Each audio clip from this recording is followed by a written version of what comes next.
Good morning. Boy, there's a ton of people here today. This is pretty exciting. My meditation today is not really a meditation, but a love letter from God.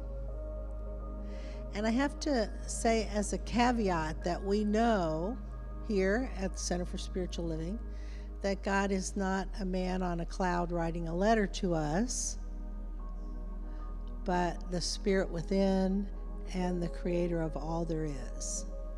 And that we are each and every one of us an individualized expression of that intelligence. So this letter comes from your Creator, your source, and your higher self. So if we can just relax for a minute and get into kind of like a relaxed mode, and I will read you this letter. So let's take a couple collective breaths.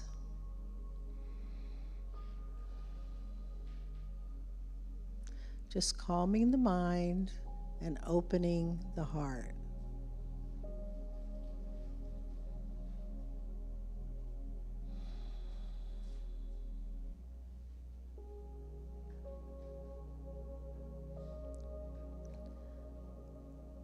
This letter is to each and every one of us. It says, "To my precious one, do you know how much I love you? I have loved you since the beginning of time. I will love you until the end of time. There is not one part of you that I do not love. I love your smile, your laugh. I love your fears and your sadness. I love your mistakes, and I love your humanity.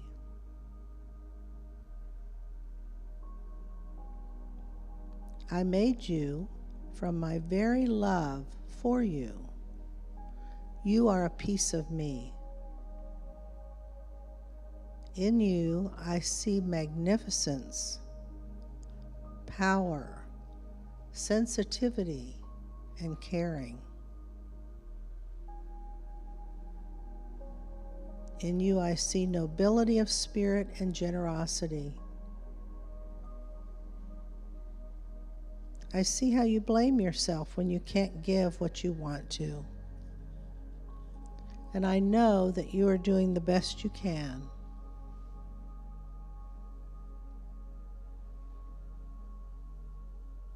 You have chosen your journey, and the journey includes all kinds of roadblocks and limitations. Each one is to help you slow down and look inwards, and is an opportunity towards me.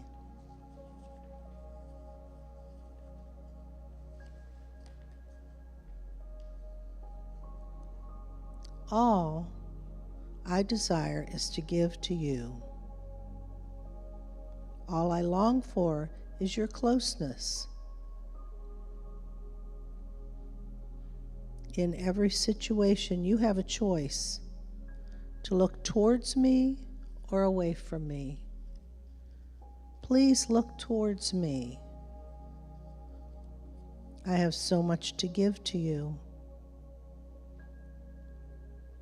I have sent you into a world filled with flowers, trees, and sunshine. You are in a place of growth and opportunity.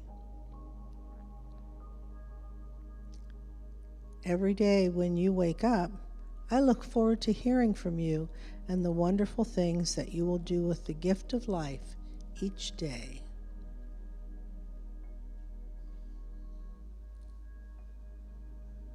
Do you know your smile lights up the world?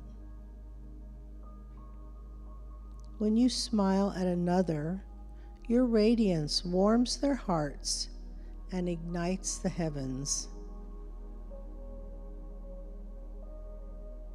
When my children love one another, it is my love they are experiencing.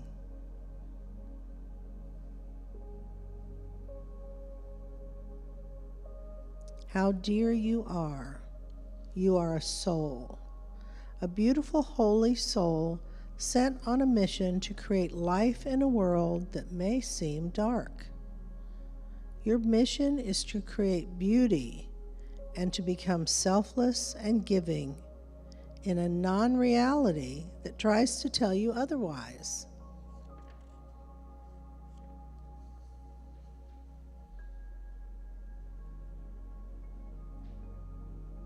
I see everything, I know everything, and you are a part of me.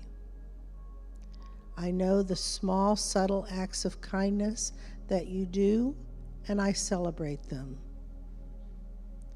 My law of circulation will create more kindness for you.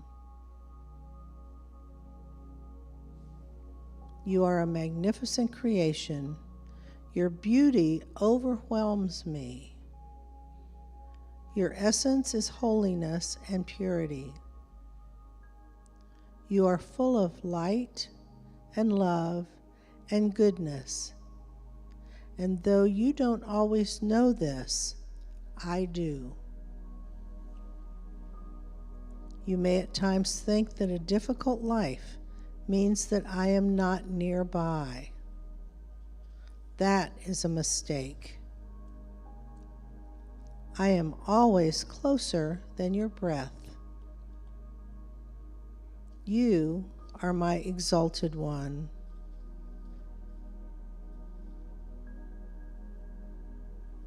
On this physical plane, you know pain and therefore have compassion. You know struggle and therefore have humility. You know loneliness and therefore have kindness. I have never given you pain. I never want to hurt you. I love you now and for all eternity. You are a soul destined for greatness. I count on you to bring kindness to my world, and I love you for it. I love who you are. I want you to know I am always with you. I take pleasure in your gratitude. And when you thank me, I know that you have accepted my love, that you have received the gifts that I have sent, the gifts that are always available to you.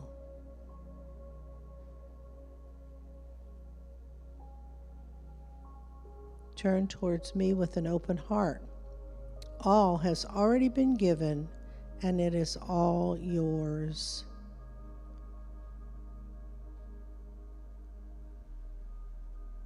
Don't ever doubt your lovability. You are the beloved. Your good intentions bring healing and light. Your belovedness is intrinsic. It's who you are.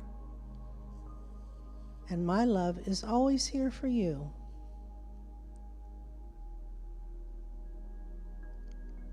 Look and see all the gifts of love and open your arms to receive. I want everything to work for you.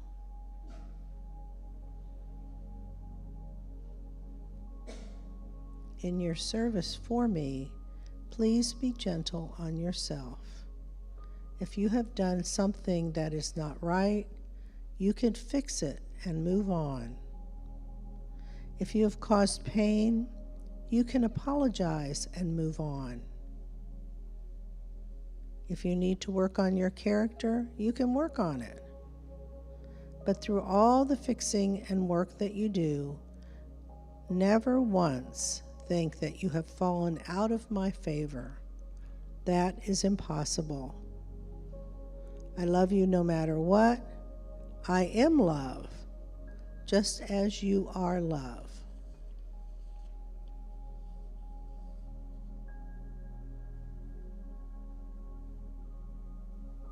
My love is constant. It never changes no matter what you do, because you are a part of me.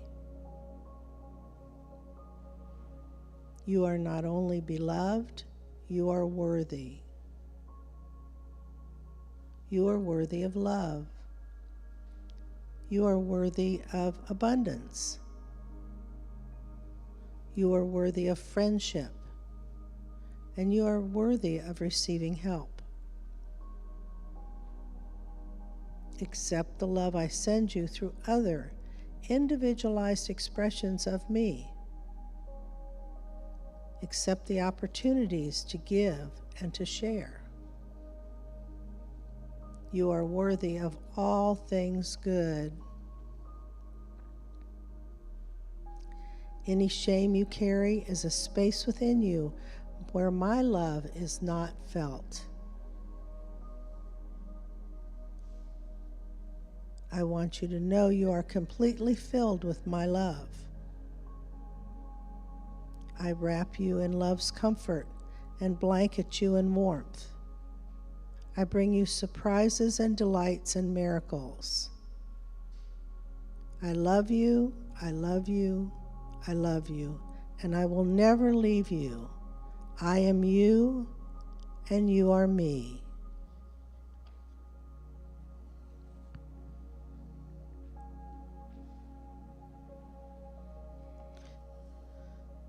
And that is signed by, with everlasting love, your Creator, your Source, your higher self. So if we can just breathe all that good stuff in, knowing that only truth has been spoken, that we are love, and we are love in expression.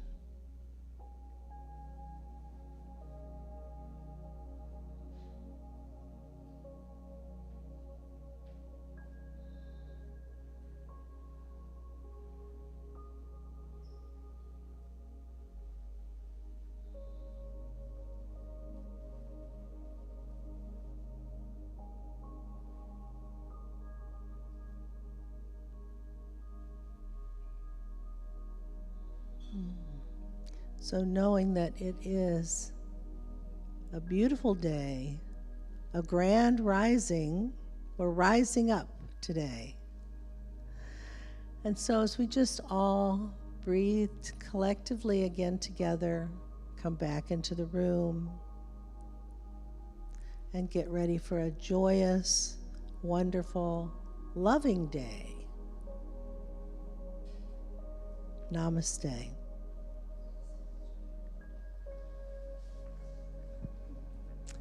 Oh, our celebration starts at 10:30, so you're invited to either stay here in the room or go out and have coffee and mingle with friends. Thank you very much.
Am I here? Testing, testing. Am I here?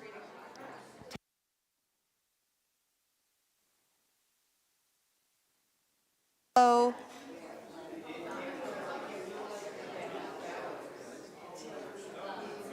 Happy Easter. Am I here? Am I on? Use this one? Forevermore or just for this minute? For now, okay. So good morning, everyone. Happy Easter. Happy Easter to those of you at home. Thank you for joining us. We love Easter, our beautiful Rise Up opportunity today, a metaphysical look at how Easter Sunday is applicable to absolutely all of us. So I'm just here to say hello to you, to welcome you to this wonderful science of mind, philosophy, faith, and way of life, founded by Dr. Ernest Holmes in 1936, 1927, somewhere around there. And you want to know more about Science of Mind, you can go to our website, you can go to csl.org, there's information at the table. So let us begin our service with a welcome and with our amazing Big Love Band. Good morning. Good morning. Feel free to stand with us. The song kind of gives you the instructions, and we're going to get you flowing on this beautiful spring day.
Awesome.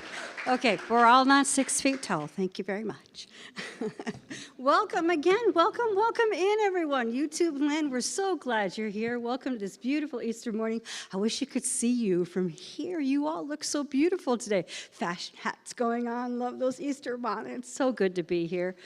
Again, my name is Kat, and I'm going to be your host for the rest of the service here. And let's start with our welcoming blessing together. We're going to go ahead and warm up our hands and get that good energy going. Welcome to the Center for Spiritual Living. We know who you truly are. You are the spiritual image and likeness of God. We appreciate you. We love you. And we are thankful you are here. Welcome to the center. We want to say a special thank you to our licensed practitioner, Pam Lambert, who led a beautiful meditation this morning and is holding a high watch for our service this morning, which simply means she's in meditation, holding a sacred space for us all. You ready, Dawn? At this time, we'll go ahead and we'll release our youngsters to our youth program, and they're free to go to the classroom. Have a good time. And now, I don't need to introduce the Big Love Band because they're so awesome, but back to our Big Love Band.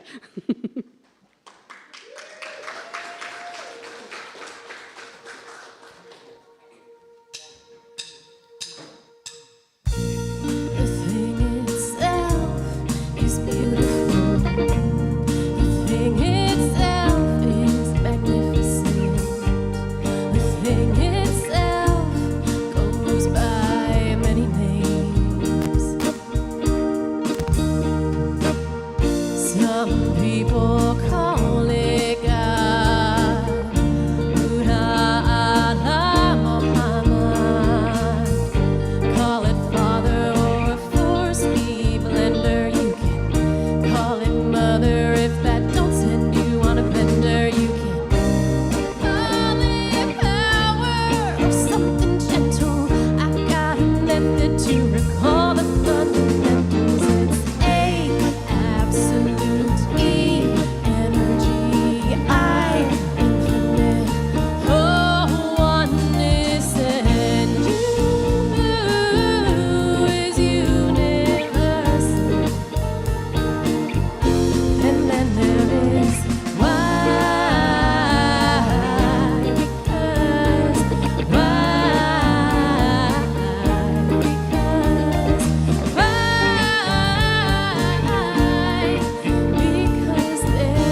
Wow, that was fantastic. I can just feel the love from the Big Love Band today. It's a beautiful day. So just a few announcements. We're going to highlight what's happening at the center this week. Tuesday at 6:30, you come to meditate with practitioner Linda Lloyd. We got to give her a hand for all the work she's doing today. Linda, thank you. And she's going to be having her meditation at 6:30.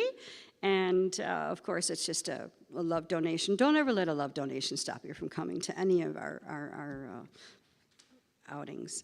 Wednesday, please join Reverend Denise at 12 to 1:30 for our Spiritual Living Circle.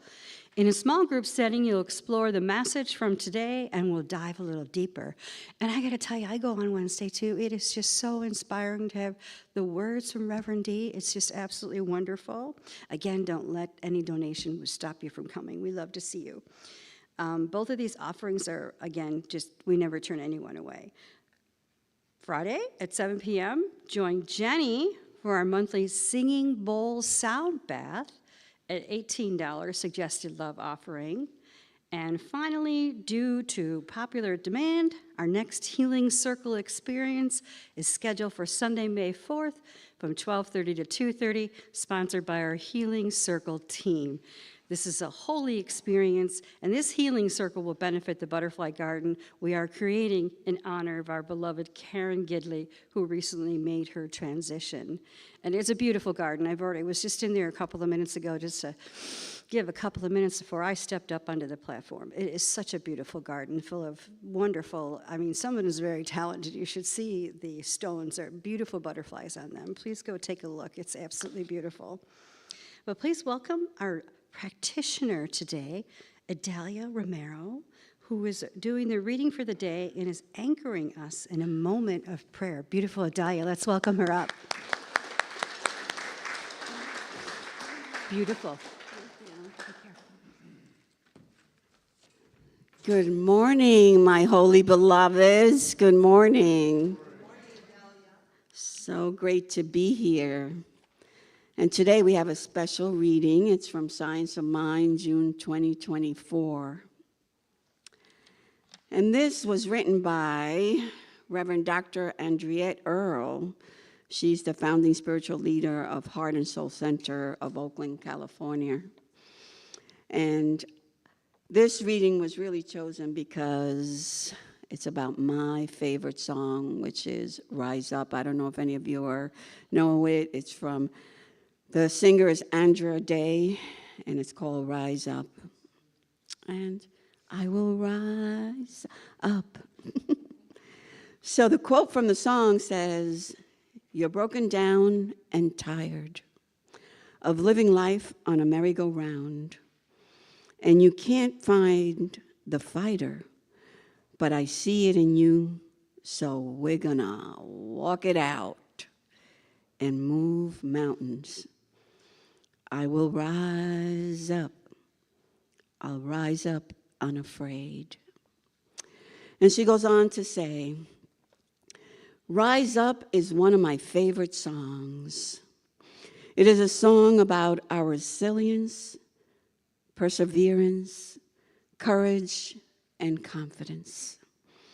It beckons us to rise up unafraid and keep going, especially when we feel broken down and tired. It is also a demonstration of being there for each other, responding in fearless and holy boldness. Sometimes it feels like just being human requires a certain mental stamina, emotional stability, and spiritual boldness. In fact, a certain bodaciousness, I love that word, bodaciousness, is required to even show up in certain in-person and virtual spaces. We each receive the same divine invitation to be unapologetically me, exquisitely me, to rise up in holy boldness as divine and intentional beings. It requires boldness to resist the temptation of othering, the seduction of righteousness, and to instead choose to stand in the realness of human divinity and to move mountains. But what will it take for us to get off the merry-go-round and know and affirm, today, I am one in whom the divine is well pleased. And even when we feel broken, down, and tired, we remember, I am one in whom the divine is well pleased. Emma Curtis Hopkins said, nothing strengthens out the mind like looking all the claims of evil boldly in the face with the uplifted conviction that there is nothing but good, telling all things that there is only one substance, that is spirit, only one life, that is God, and only one mind, that is God itself. That's a bold declaration, and I am here for it. Living in recognition that there is a power for good and that we can engage it for our highest and best is a bold choice. So I'm going to read this affirmation. It's an ask question. So I'll read it out loud first, and you can insert your name by repeating it. So ask yourself, in quotes, who do you think you are to be so unapologetically Idalia? So let's say it together. Who do you think you are to be so unapologetically? Yes. And then we rise and boldly respond, I am divinely me. So with that, we're going to go into a place of holding the light. We hold that light. And today, as we just hold our light for ourselves in this place of understanding, of rising and being present for ourselves unapologetically, with bodaciousness. And maybe a thought of someone that we really, really want to hold in this prayer, or a situation.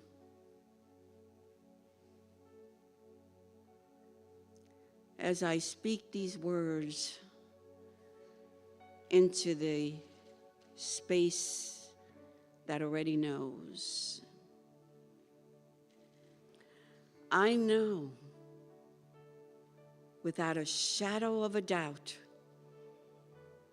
that there is only one power and one essence, one infinite intelligence, that first cause that knows every single thing, that essence that is absolutely in this moment, in this very, very moment, expressing itself through me and each and every one of us. For it's here right now because we are here. We are connected to this power and this essence. And in this moment, we will hold and bless each and every person and situation into this grace of a loving God, A loving God that knows that there is nothing to heal, only the truth to be revealed. And I am speaking the truth of this power right now through me, knowing that every single thing of this celebration today is delivered perfectly. I know that we are connected. We are one living inside of this present whose circumference is nowhere. So as we hold each other on this day where we rise up in community and unity with one another, we are grateful. We are grateful for this opportunity and for the blessings that have been already put forth, knowing that it is all good because it is all God. So I just let this prayer be. I let it be. For these words have been spoken through me as a channel. As I release them, I let them go. And together we just say, and so it is. Amen.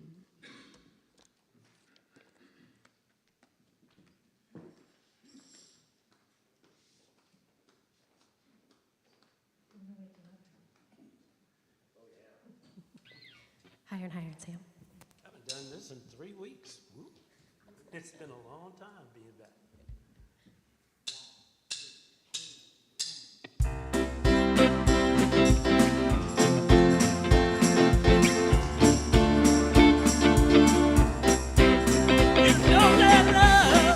Lifted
All right, so welcome to our Easter service. I love an Easter service. I remember Ernest Holmes was once asked, the founder of our philosophy, Faith and Way of Life, was asked, are we a Christian religion?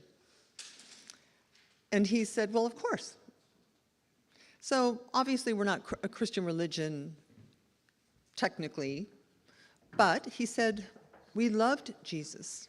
We love Jesus, and we love his teachings, and we love everything he said: love, forgiveness, compassion, kindness. So for this morning, we are also a lover of that which is revered as the Christian teachings. My name is Reverend Denise Schubert. I am the spiritual director here, and it is my pleasure to be with you here and to be with you at home. Sounded like we had a lot of kids today. Did we? There was a lot of childlike laughter in the room. So speaking of laughter, by the way, this is a very important conversation today, and in it is a kind of spiritual richness and a kind of spiritual depth that if you can catch it in consciousness, not so much the words I say, but so much the ideas, the metaphysical interpretation of the crucifixion and the resurrection and the meaning of Easter. It's just very rich. That was my way of telling you to stay awake. So Jacob and Rachel had been married for 40 years, and they decided that for their 40th anniversary, they would travel to the Holy Land. So that's what they did. They booked this wonderful vacation, and they left New York City, and they went to Jerusalem. And shortly after arriving in Jerusalem, Rachel died. She made her transition. And the mortician was talking to Jacob and said, well, you could either send her back to the United States and have her buried, or have her buried in New York City, or for about $10,000, or you can just bury her here in the Holy Land for about $500. And she would love to be buried here, I'm sure. And Jacob just wasn't sure, so he said, let me think about it for a day and talk to our families. And so he comes back to the mortician the next day, and the mortician says, well, I'm deciding to send her home. And he was baffled. He goes, why would you do that? $10,000 versus $500? And he goes, well, a really long time ago, somebody died here and they rose from the dead after 3 days, and I just cannot take that chance.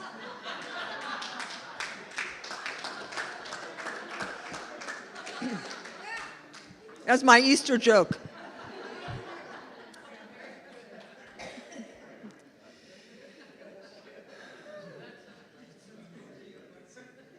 I can't help myself. So as with all other ideas and teachings and stories we tell and the stories of human history, it's really most important to make this one personal, to make them all personal. You know, it's not just something that happened 2,025 years ago to someone else. It's something that happens to us. It's something relevant to us today. So now, whether or not the story that's told in the Bible is true as the story is told is almost irrelevant for us. What's relevant is its meaning. What's relevant is the archetypal, by the way, it's not the only resurrection story. In the history of humanity, there are many resurrection stories. But this is the one that stuck with us 2,025 years ago. So much. Can you imagine I'll be lucky if people remember who I am after a week, right? But this man's life and his journey is important to us as people. Spirituality is important to us as people. And the Course in Miracles, kind of the go-to book for Jesus, really, if you want to get to know Jesus, the Course in Miracles is really your way to do it. But he says that the role of Jesus, the role of Jesus is the embodiment of one who spiritualized or actualized the divine potential. So we we follow him because he embodied what it means to know that God is. He embodied what it means to know that God and I are one, that God is real, that his reality, its reality, in Science Mind, we often say Mother, Father, God, so as to embrace the fullness of that idea, but that he's immanent, not only immanent, but transcendent and immanent, out there, in here, everywhere present. So Easter isn't so much a celebratory holiday as it is an instructive one, because it's really teaching us and telling us that we too can rise.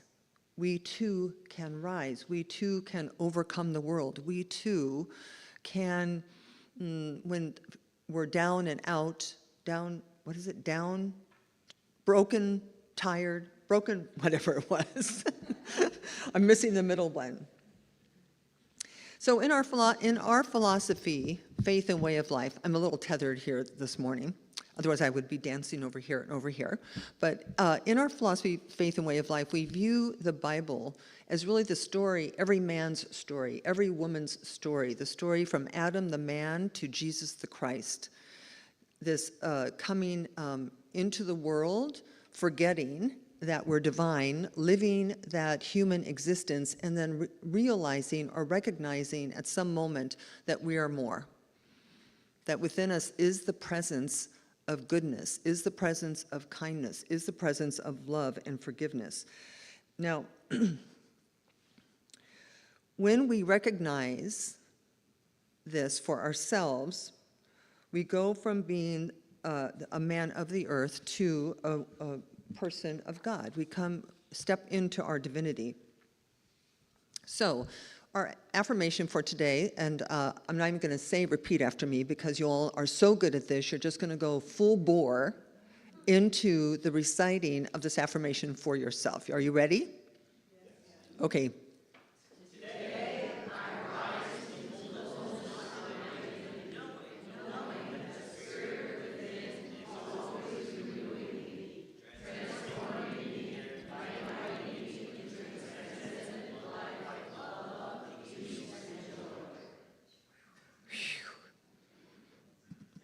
Beautiful. So the Bible isn't just a story that happened to other people. The Bible is a story of what happens to us. Now, before the Old Testament is the journey of man, as man. And in the journey of man as man, it's the same with us, because it's our journey too, there has to be some rules and regulations. And those rules and regulations are not necessarily put forth as sin, because God, we would teach that God, sin is actually a mistake. Sin is an archery term, means missing the mark. And that there is no loving God who judges us or punishes us for our sins. However, there is a law of cause and effect. There are consequences to our actions. So we're taught in this journey, thou shalt not steal, thou shalt not covet thy neighbor's wife, all the thou shalt nots, yes? And the reason is because if you kill, you will be killed. If you steal, you will be stolen from. If you lie, you will be lied to. That our suffering, our human suffering, is the result of our not being in alignment with or in harmony with the rules of life. Now we get different rules when Jesus comes, but for the Old Testament, this journey on our way through the desert, and have we all not been in the desert? Right? And 40 years the 40 symbolically doesn't mean 40 years necessarily. It means the amount of time it takes. So for them to travel across the desert took as much time as it took for them to get there. Now, it's very easy to think that that God is somehow kind of a mean, judgmental God because, I mean, after all, it rained frogs right? The rains came and everything died except what was on the ark. Little children were killed. So it's very easy, if you take the Old Testament literally, to think that, whoa, don't want to mess with this guy, right? Don't want to mess with this idea because look what could happen. But the law was delivered by Moses, but grace and truth come from Jesus. So once Jesus enters the picture in the New Testament, all the thou shalt nots become thou shalts. If you'll look, Jesus never said, don't do this, don't do this, don't do this. What Jesus said was, love one another. What Jesus said was, be kind, forgive, have compassion, know who you are, know yourself as the very essence of the divine, right here and right now, today. The knowing of that, by the way, is the healing experience. Idalia said, and part of her reading was, we often say, there's nothing to be healed, only God to be revealed. Nothing to be healed, only God to be revealed, meaning that the presence of spirit, the Christ consciousness that we can embody here and now, is the healing balm for our emotions, for our troubles, for our bodies, for our pocketbooks, for our relationships, that all of these qualities of the Spirit that we study and practice here and attempt to use as we walk our walk and talk our talk, which is love, compassion, kindness, all of those things quicken the health of the body and quicken the health of our mental activity and quicken our emotions. Now, the crucifixion is a universal experience, meaning so the definition of crucify is to treat cruelly or to torment or to criticize harshly. Now, there's also a definition that says it's to be nailed to a cross, but we're not really doing that kind of lesson here today, that kind of talk. But if you look at this definition of to treat cruelly, to torment, to criticize harshly, who among us has not been crucified? Who among us has not crucified ourselves? Who among us has not moved through life thinking, playing small, thinking we're not worthy, not good enough, judging other people and cruelly tormenting them with our words, and if not our words and actions, certainly how many people cannot walk through your mind safely? So this crucifixion is a universal experience. Every human must go through the desert. Every human is invited into the discovery of the more of who they are, which means really that the resurrection is a universal experience. So the crucifixion is a universal experience, and the resurrection is a universal possibility.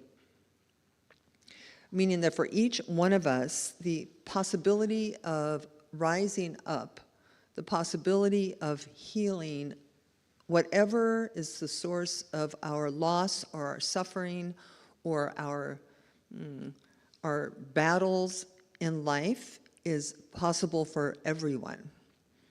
Now, resurrect means obviously the act of rising from the dead, but I like the idea of rising or returning to life, waking up, the state of one who has returned to life, the act of bringing back to practice, revival, reactivation, renewal, and resuscitation. I like to call it holy resuscitation. And the resurrection was not so much about Jesus arising from the tomb, though it's just a beautiful story.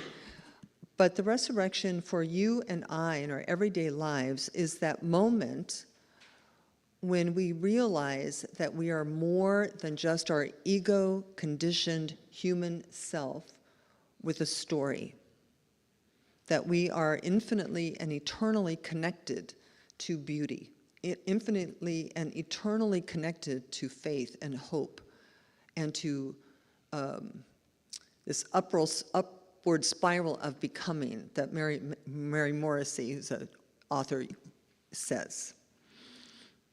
Now, as a principle, resurrection does not require our recognition in order to exist. It does exist. I remember I was not raised in a particularly religious family or spiritual family. Well, I was actually not raised in a family. I'm not sure if they had any faith-based perspective whatsoever. But I do remember at some moment, I think I was, 13 when John F. Kennedy was assassinated. And I remember even then, with no orientation of I didn't, who knows what the ego is? Who knows what this Christ presence is? Nobody, 13-year-olds, unless they're in a family that teaches them such things. But I remember walking into a church, that there was something holy, something available in the crucifixion of that moment. Because I don't know how it was where you were, but my parents were devastated. So this universal possibility of arising out of the human drama and trauma is available to us all. And we all have our own battles. Every one of us, we walk through life and we have had battles. We have battle scars. We have trials and tribulations. Jesus said, in the world you will have tribulation, but fear not. Because right on the other side of the tribulation is the possibility of rising up, is the possibility of laying that down and of walking into a different experience of living. So this applies to every day, not just Easter Sunday. And it applies not once, but maybe many times as we move through life, when we find ourselves in a moment of darkness, or in a moment of grief, or in a moment of sadness, or a moment of fear. I got this very interesting article, came across my desk the other day, and it had to do with I'm not going to remember who did the survey, but the survey concluded that the United States is now one of the unhappiest places on the planet. It's something like 30% of all people are unhappy. And they had lots of reasons for that, but that's not really too important. But it also said that if you were to take all the 30-year-olds in our country and make them their own country, that number would be 65%. That 65% of all young adults would call themselves unhappy. So this idea, which by the way is the crucifixion, it is the torment, it is the sadness, it's the suffering. So we should be asking ourselves, how do we create a society, how do we create an environment where that isn't the case, where not only we are happier, but so are our young people. Now, everyone also, by the way, has their own curriculum. So each person within the sound of my voice, in fact, the course would say you probably have your own individualized curriculum of waking up out of the illusion of our humanity into the reality of our divinity. And that's really hard to get because, we're here, this stuff is so real. We're like sausages. We're like encased in skin, bones and blood and tendons and muscles. And it feels so darn real that it's very hard to put our arms around the idea that we are ethereal, that there's something about us that will not die. There's something about us that is eternal. Now, do we have all the answers to that? Well, some people say they have answers. You go on YouTube in the middle of the night, like I do sometimes, and you'll find 15 people have died and come back and they'll tell you. It doesn't really mean too much for us other than information, because life's only to you what it is to you. But we each have our own path to walk and our own personal invitation into what I would call a resurrection. I have certainly had that experience for myself. In fact, I used to fight against it because, as I said, my family was not religious. So I used to have big judgment around things like born again, or big judgment around ideas like that, because it made me feel like somebody else was in charge, or somebody's making something up or something. I don't even know. But I do know now that who I was at one point was kind of caught in the suffering of what it means to be human, whether it was through relationship or through health problems or through financial problems or through, abuse, neglect, whatever it was. There was a moment when that was my reality, and I was not I would be part of that 29%. And then through my spiritual studies and teachings and readings and coming across some very good human teachers, Dr. Michael Beckwith, Eric Butterworth, Emma Curtis Hopkins, all of these transcendentalists grew to see and grew to know, not just hear, but grew to embrace that there was something unseen that was more real than that which was seen, could be seen. That the unseen is more real than that which we can see. And so when this says it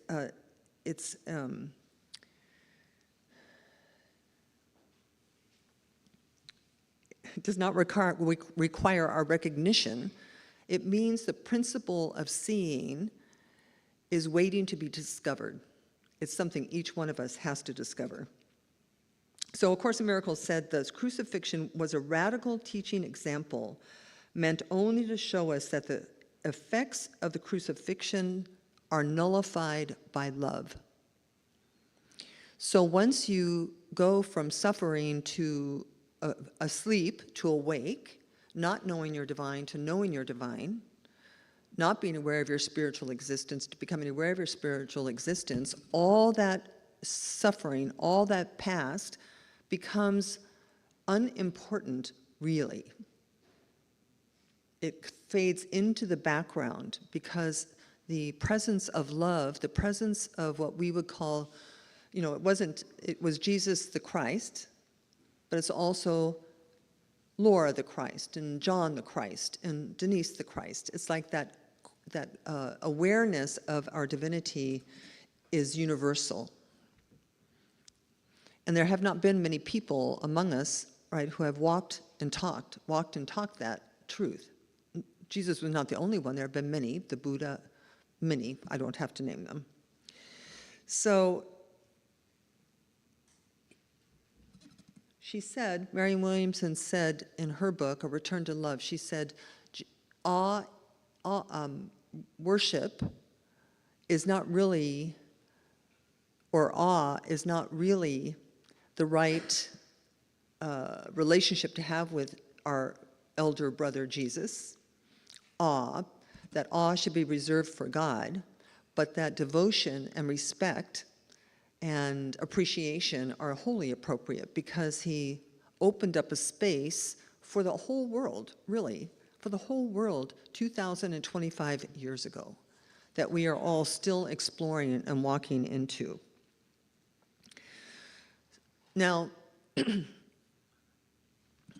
A Return to Love, she says, his resurrection was the overcoming by one man. Today's resurrection is the overcoming by an entire species. Now, in 1992, 35 years ago, she wrote these words in her book. The question of how to break the chain of darkness could not be more relevant than it is today. Environmental degradation, rising authoritarianism, and endless war are the stuff of our collective crucifixion. Don't get too heavy here. It is a little heavy. Meaningful. Humanity can't stop it because humanity is doing it. In 1992, she's writing this. Our own minds are weaponized against us. What is needed on the planet now is a collective resurrection, a divine intercession from a thought system beyond our own. How many of you have caught glimpses of this thought system separate from your own, this idea of divine love or divine of you as divinity? How many have had the experience of what I'm talking about? Now, if you haven't yet, or you're exploring, if you haven't yet, or you are exploring, keep coming back. That's all I got to say is just keep opening your heart, because something magnificent happens. What I do know is that spirit, I'm not very good at this, am I? Is that what happens for people, when people awaken to some story about their lives other than the sad one, is they no longer make war. They no longer kill people. They no longer kill animals. They no longer disrespect the earth or disrespect other people. That the world, the way that we're living in it now, why 65% of our young adults would consider themselves unhappy, that doesn't exist in the presence of God, or in the presence of spirit. I should say it more accurate way. It doesn't exist in the presence of the awareness of your own Christness, your own divinity, your own beauty, your own worthiness. I have a beautiful story that's practical. For those of you who know me, I want to be practical. I really do want to know, how did Jesus' life and death and arising, how does it affect me? How is it meaningful? How can I use it to be in life happier and more abundant, more healthy, more loving, with more friends, with a community? Like, how does it serve me? So, in this story, she says, I was sitting around talking with my girlfriend, Barbara, and she had recently experienced a kind of emotional triple header. Her father was dying. She had broken up with her husband, her marriage of 15 years, and she was in the current chaos of a relationship with a man, a Peter Pan man, which I had to look that up. I didn't know what that meant. It means someone who's not emotionally mature. Peter Pan. Have you ever heard that term? Uh-huh. So she says, and as we discussed as we were discussing the principles of the resurrection, that's a casual conversation at Starbucks, right? Her friend Barbara remarked to her and said, well, I guess God has a plan for me and I just have to wait and see how it turns out. So, Marianne Williamson says, I pointed out to her that theoretically, since there is no time, that this has nothing to do with God's saving us for later. Very key idea here for Science of Mind, that we definitely believe that heaven and hell are states of consciousness now, not something after you die. So we're not trying to earn our way somewhere. The message of the resurrection is that the crucifixion never occurred except in our minds. Christ consciousness is not that the wounds of her father's death will heal, or that her breakup with her boyfriend will grow more comfortable over time, her husband will grow more comfortable over time, or that her affair would one day turn into a friendship. Christ consciousness is the understanding that heaven is here now. Her father will not die when he dies. The change of form in the long-term relationship means absolutely nothing because the love itself is changeless. And Peter Pan's departure means nothing because the bond that unites them is eternal.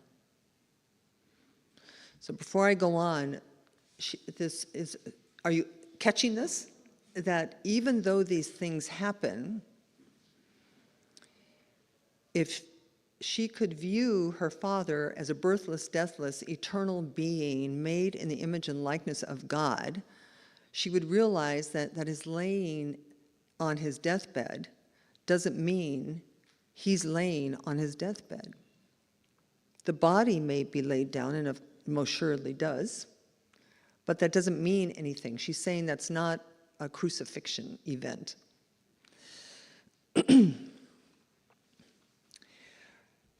She continues, her sadness rests not on fact, but on fiction. It is her interpretation of events and the events themselves that keeps her heart in chains. So how many of our hearts are in chains because of our interpretation of past events? That's so practical. Yes, so practical. How many of our hearts are still tied up, no trespassing? How many of us still isolate, can't talk because of past events? That is the crucifixion. That is the suffering under the things that we say to ourselves, the interpretations we make to ourselves.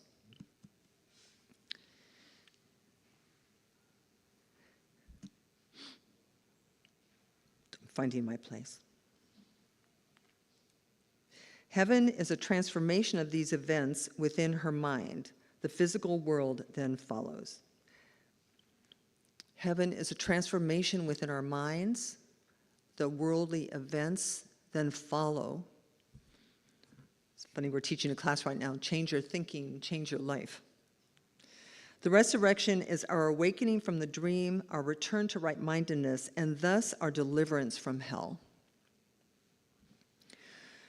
The journey to the cross should be the last useless journey. Do not dwell upon it, but dismiss it as accomplished. So right now, we can lay down anything that's binding your heart, anything. We can lay it down. If we can't lay it down, we can be willing to lay it down. We can be open to a rising up within our own hearts and soul. If you can accept as your own last useless journey, you are also free to join in the rising up, in the resurrection. Until you do so, these are still her words. She goes, until you do so, your life is indeed wasted. It merely reenacts the separation, the loss of power, the futile attempts of the ego at separation, and finally, the crucifixion of the body or death. Such repetitions are endless until they are voluntarily given up. Do not make the error of clinging to the old rugged cross. So the cross is being used as an analogy here of our own cross, that we actually nail ourselves to the cross of our past. The only message of the crucifixion is that you can overcome the cross, and until then you are free to crucify yourself as often as you choose. It's just not the gospel. So, this is a quote from A Course in Miracles. And in the Course, if you've never read the Course in Miracles, the Course of Miracles is a book written from the perspective of Jesus talking. I don't want to go too much into it yet, but it's really a very deep, like a Bible, it's a beautiful book. And it says, I intended to offer you, this is not the gospel I intended to offer you. We have another journey to undertake, and it will lead you, I'm sorry, if I haven't told you, I have a little bit of a vision impairment, and so sometimes reading is hard. And it also means that if you're standing next to me, I may not see you. So don't take it personally, just kick me. Hey. I'm going to read this again. It says, this is not the gospel I intended to offer you. We have another journey to undertake, and if you will read these lessons in the Course of Miracles carefully, they will help prepare you to undertake it. And that journey is the journey of the resurrection, the journey of the becoming more of who you are, the journey of recognizing that you are whole, perfect, and complete, recognizing that you are the beloved in whom God is well pleased. You could not do it any better than you've done it. And that everything that's ever happened has been part of a curriculum to lead you to a moment of awakening, a moment of, so many words have been used to describe it, nirvana, ecstasy, peace, a peace that passes all human understanding. So as we go forth from this Easter celebration, take with you just a different way of looking at the meaning of Easter, which is also the meaning of next Saturday. So as you move through your life, through the conditions of your life, the circumstances of your life, the circumstances of the world, we are all, as the earlier quote said, this one, right? That it's now time, if we want to end the craziness, if we want to be a beneficial presence on the planet for the upliftment, healing, and revealing of the Christ mind, the mind of God in us, in all beings everywhere. 8 billion people. It's not like God is at that table but not that table. Right? God's not in that country but not that country. There are no chosen people. We are all chosen people, right? We are all individualized expressions of the Christ. So one more time. One more time. One more time. We close our service with? Today.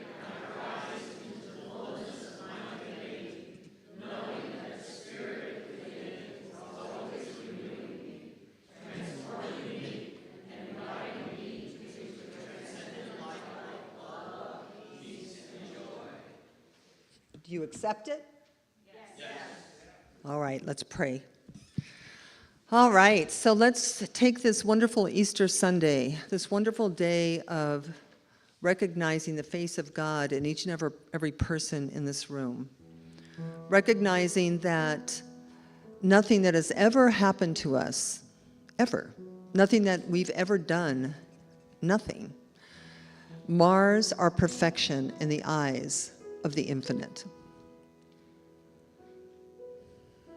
And so as we turn within to that space and dimension within us that is whole, not fragmented, not broken, not in pieces, it's whole. And though we may have missed the mark now and again through our human journey,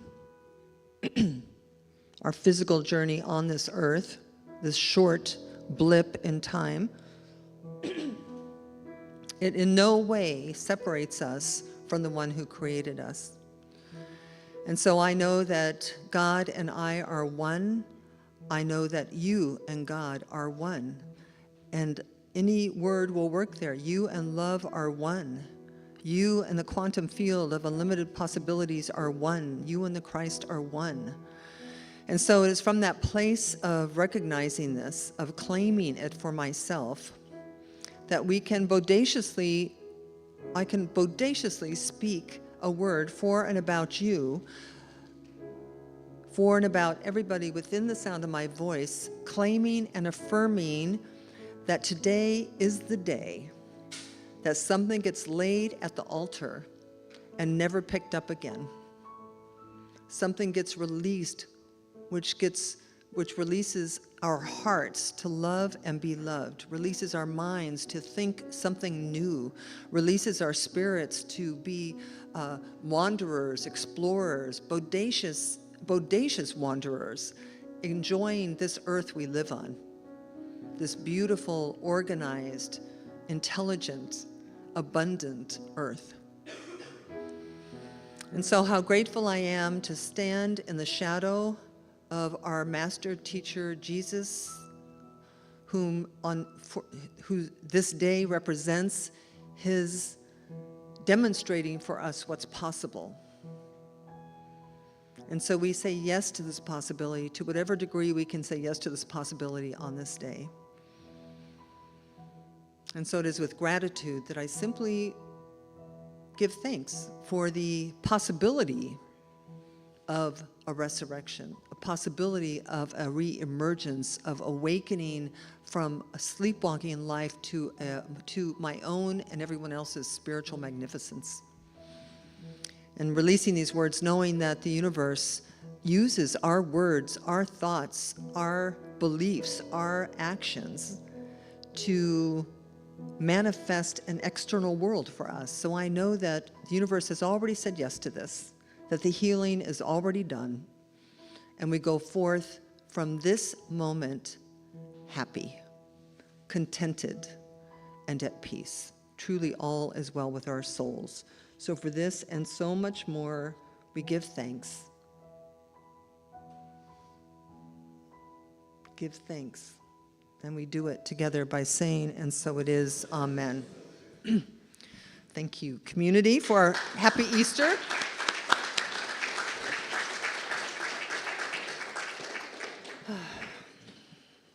All right, so now is the time for our conscious giving, our supporting this, your community, the spiritual center where we can grow and learn and be together and remind each other. It's such a blessing to have it. So Eric Butterworth said this beautiful thing. He said, prosperity is a way of living and thinking and not just about having money or things. Poverty is just a way of living and thinking and not just a lack of money or things. So truly, we give in the spirit of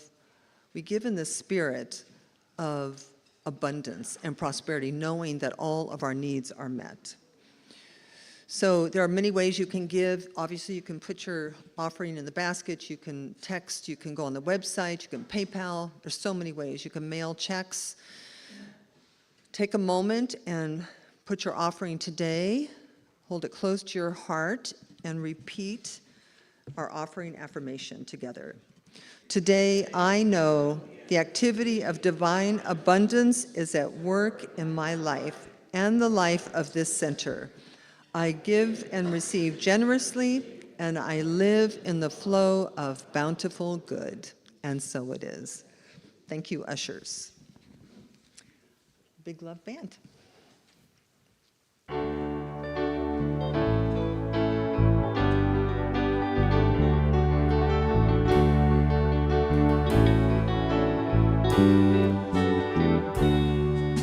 Standing as one in the presence of the power, standing where others have stood. Gladly we offer the gifts of our abundance, knowing the source of our good.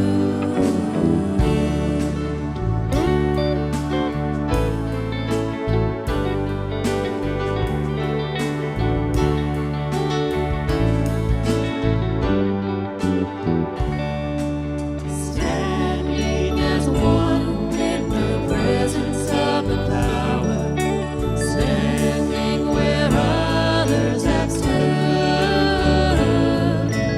Gladly we offer the gifts of our abundance, knowing the source of our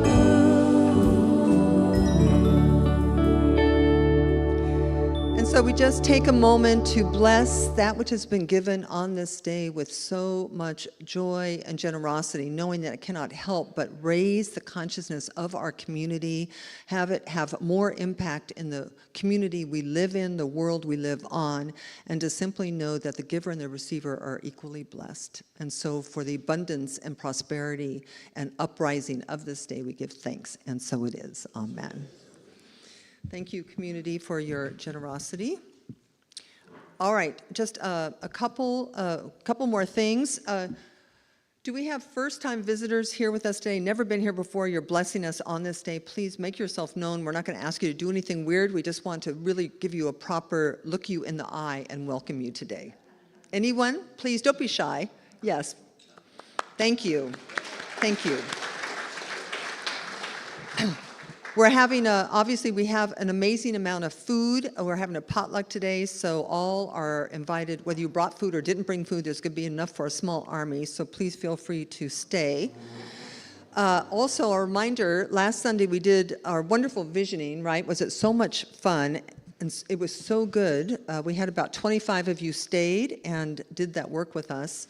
Next Sunday would be our normal potluck community day, but because we're potlucking today, we are not potlucking next Sunday, but we are going to regurgitate back to you that which you offered at the meeting last week. And also to reveal, we have a reveal next week too. So please plan on staying with us next Sunday, right after service, for about an hour. Now, before we sing our closing song, our practitioners offer 1-minute miracles or prayers, affirmative prayers. So if you have anything on your heart, if you are feeling sad or scared or even just want a prayer of gratitude, do not hesitate to find them. Normally they would come up here, but because we're potlucking in this room, and it would be way too hard to get you all out of here. Who's praying today? Who are the practitioners praying? Please stand and just notice them. They'll be here. If you want prayer, come find them. They're going to find a quiet place for prayer to happen for you. All right, so please rise. Let's sing our closing chant together.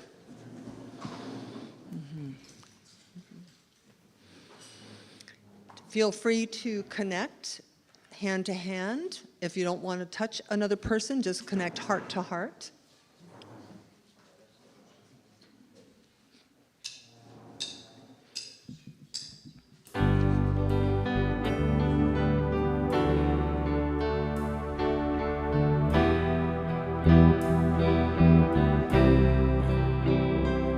We let the love wash over us.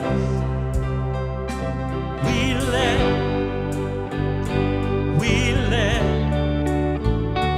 it be. We let peace. We let the peace wash over us.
And so take a final deep collective breath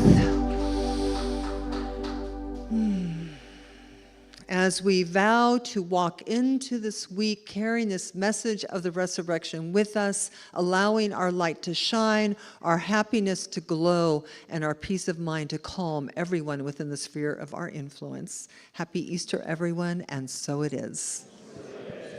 Thank you so much.